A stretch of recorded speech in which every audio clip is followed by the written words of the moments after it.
आखिर किस योद्धा ने चलाए थे भगवान श्री कृष्ण के ऊपर 12 घातक तीर? क्या हुआ जब महाभारत के युद्ध के बीच में भगवान श्री कृष्ण हो गए लहूलुहान? कहा जाता है कि महाभारत के युद्ध में भगवान श्री कृष्ण ने अर्जुन और दुर्योधन को 2 विकल्प दिए थे। एक तो यह कि भगवान श्री कृष्ण को चुने जो कि निहत्थे होंगे, या फिर श्री कृष्ण की नारायणी सेना को चुने जो कि कभी नहीं हारी थी। दुर्योधन ने नारायणी सेना को चुना और अर्जुन ने स्वयं भगवान श्री कृष्ण को। अब ऐसे में सवाल ये उठता है कि भगवान श्री कृष्ण तो निहत्थे थे, तो फिर आखिर कौन वह योद्धा था जिसने स्वयं भगवान श्री कृष्ण पर 12 तीर यानी कि 12 घातक बाण चलाए थे? तो आपको बता दे वो कोई और नहीं बल्कि स्वयं सूर्यपुत्र कर्ण थे। तो चलिए जानते हैं आखिर उस समय क्या हुआ था जो कर्ण को 12 तीर भगवान श्री कृष्ण पर चलाने पड़े। यह बात युद्ध के 17वें दिन की है जब कर्ण और अर्जुन आमने सामने थे। दोनों के बीच भयंकर युद्ध हो रहा था। दोनों योद्धा एक दूसरे पर कई सारे असीम शक्तियों का प्रयोग कर रहे थे, कई सारे घातक बाण चला रहे थे। कर्ण की रणनीति यही थी कि वह अर्जुन को हराना चाहता था और खुद को सर्वश्रेष्ठ साबित करना चाहता था, और अर्जुन यह चाहता था कि वह कर्ण को हरा दे, क्योंकि दोनों के बीच बचपन से ही प्रतिस्पर्धा थी।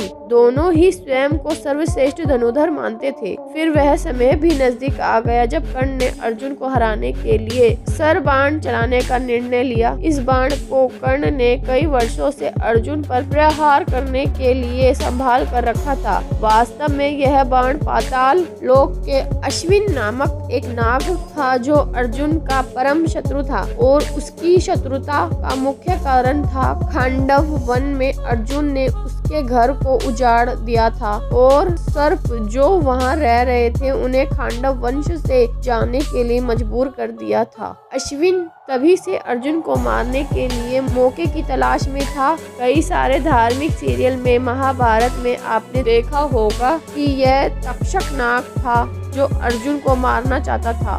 महाभारत के विभिन्न ग्रंथों में अलग अलग नाम से दर्शाया गया है। कोई अश्विन कहता है तो कोई तक्षक। मुख्य युद्ध के दौर पर अश्विन ने पहले ही कर्ण के बाण को चुन लिया था, क्योंकि वह जानते थे कि सिर्फ और सिर्फ कर्ण ही अर्जुन को मार सकते हैं। कर्ण को सर्व बाण का प्रयोग करते देख अश्विन खुद उनके बाण पर जा विराजित हो गए। कर्ण ने अर्जुन पर जब बाण साधन किया तब बाण के रूप में नामक को वह पहचान नहीं पाए, लेकिन उनका रथ चला रहे उनके सारथी भगवान श्री कृष्ण ने अश्विन को तत्काल ही पहचान लिया, और अर्जुन ने बाणों की रक्षा के लिए भगवान श्री कृष्ण ने अपने पैरों से रथ को भूमि पर दबा दिया। रथ का पहिया जमीन में धंस गया, घोड़े बैठ गए और तीर अर्जुन के गले की बजाय उनके मस्तक यानी उनके मुकुट को छेद कर धरती पर जा गिरा। इस तरह भगवान श्री कृष्ण ने अर्जुन को बचा लिया। अर्जुन और भगवान श्री कृष्ण रथ को निकालने के लिए नीचे उतरे। तभी मौका देखकर कर्ण ने अर्जुन पर वार करना शुरू कर दिया,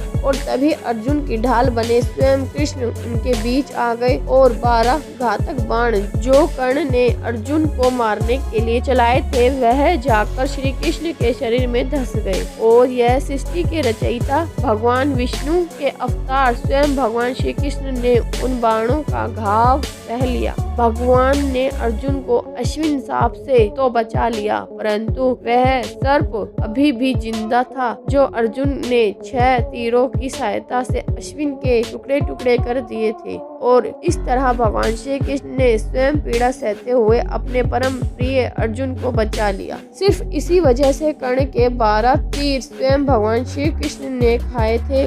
अगर आपको यह जानकारी महत्वपूर्ण और अच्छी लगी हो तो वीडियो को लाइक करें, हमारे चैनल को सब्सक्राइब जरूर करें। मिलते हैं ऐसी नई जानकारी के साथ, तब तक के लिए सभी को राधे राधे।